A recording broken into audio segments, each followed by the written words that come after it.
how not to be bothered by people's judgment, criticism, insult, and negative language. Competing with the anxiety, in fact, and worrying about how people voice their opinions and their vested interests. As teenagers and in our 20s, we care what people think. As you grow older, you learn not to. When you are much older, like me I guess, you realize people are too caught up in their own selves to worry about others. Remember, we can make some people happy some of the time, but will never make everyone happy all of the time, regardless of what you do. Yes, this does little to stop us though from being anxious and worrying, especially when you are young, because then we are far more emotionally stimulated as well as sensitive. Especially when we are young, our world revolves around our friendships and what our friends think. Beyond that, what elders think, what the world thinks at large. We all at that age particularly want to fit in and belong. Our friends are our tribe and they are our world. Their criticism, judgment, insults, and sometimes sadly bullying can destroy us. It affects our self-esteem, confidence, and we question who we fundamentally are. It's human nature to care what other people think about us in that stage and our families. And you too are human. So this is a normal path of unfolding of your life. You have to build yourself into that person that is proud of themselves. You have to be that stone, the sculptor, and the chisel. You can make yourself into that person you are most proud of. As long as we live principally, ethically, it's absolutely fine to be different. The difference is what makes us unique and individualistic. As teenagers and young adults, we definitely worry about what people think. Beyond worrying what people think, it's also important we feel that we look cool and hip. But you know this, endeavoring to live up to that coolness and hipness leads to a feeling of emptiness, because then you have to live up to the stress of that image. We're pretending. It can be popular, but it causes anxiety and makes life difficult. You come to the point in your life where being the coolest thing you can do, the way you will find your people, your tribe, who like you for who you are, is far more important than being cool. Because if you're cool, you fit in that moment, but we don't necessarily progress. So let's look at it. How do we step beyond this? How do we not care what people think? Step 1, aim, aim, aim. Aim for the stars. Know that as big as you are dreaming, the universe has a far bigger dream in store for you. When you are you and all seems lost, dark and low, find a star that shines with light and aim high. When we are swimming in the bog of other people's opinions and feel we are drowning and suffocating, reach higher. Have faith, have strength. Know that this dark day too will pass. Dream, imagine and know that nothing is impossible. You have begun the first steps to making your dream and fantasy a reality. Your dreams and imagination becomes the rope that you'll utilize to pull yourself out of that negativity. Step 2, be infinitely and eternally true to who you truly are. Be authentic and integral to the deepest aspect of who you are. It is an infinite and may be argued an eternal journey of discovery. Recognize many titles, definitions and labels will come upon this inner journey of who you are. Many a time we don't even recognize we take on these titles that our mind just throws up, sometimes just to protect you, other times just to protect the ego. If you don't like them, if you feel that they are bad and don't serve you, discard them. You can make yourself into what feels good for you, what is powerful for you, what is blissful for you. You can be anything and anyone you want to be. Contemplate, reflect on who you are and your dreams and your passions. You are building the foundation blocks to your life. You represent all the lifetimes before you in terms of the genetics that course through you, and many will manifest and express lifetimes ahead. In fact, as I said, at a physical, mental, genetic, and emotional level. Step 3. Whatever you see yourself as being authentically,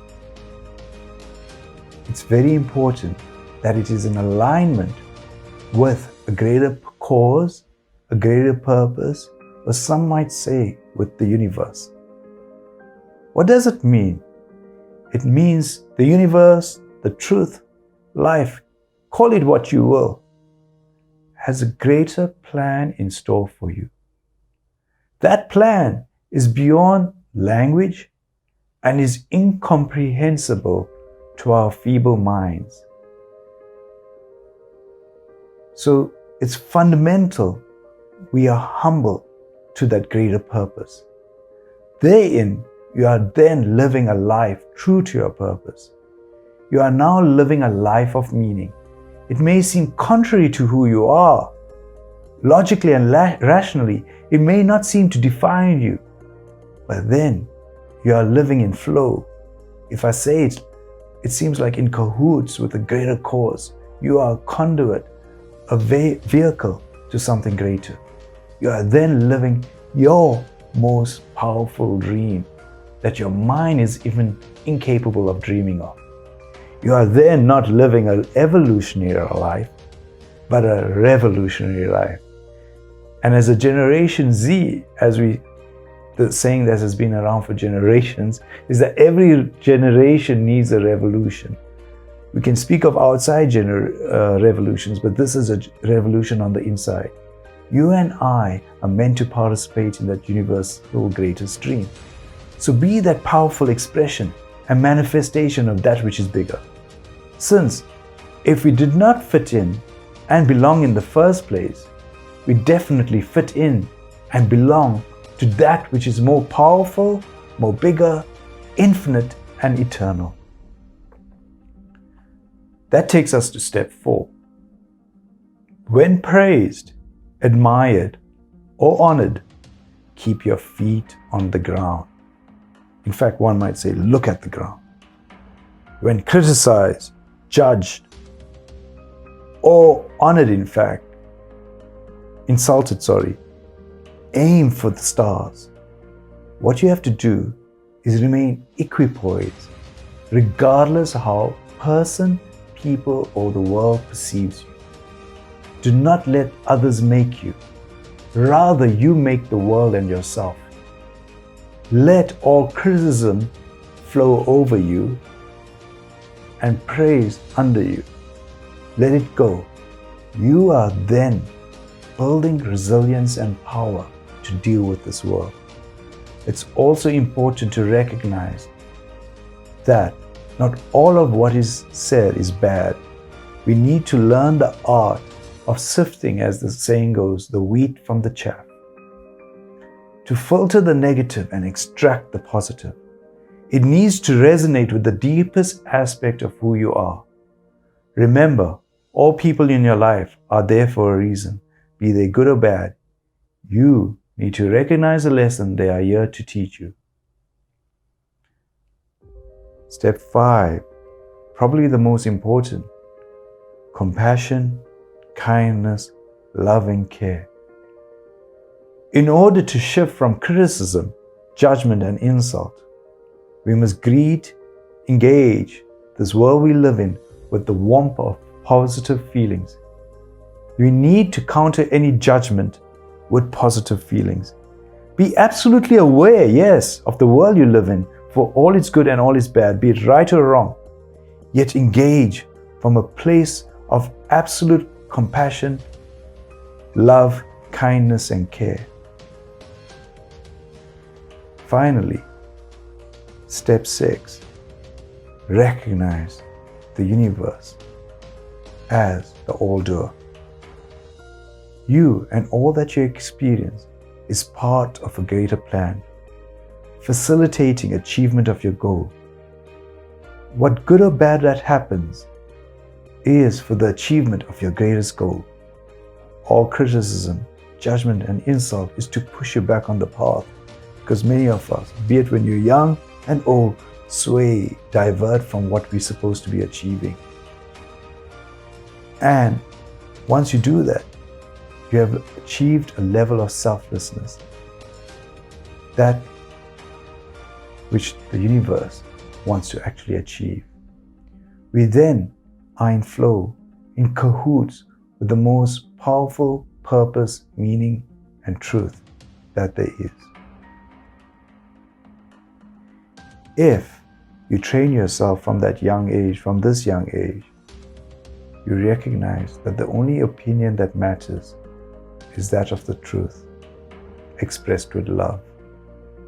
In that manner, still, yes, refuse to be a victim of person and people's opinions. You then allow yourself to create your own destiny. Nothing else matters.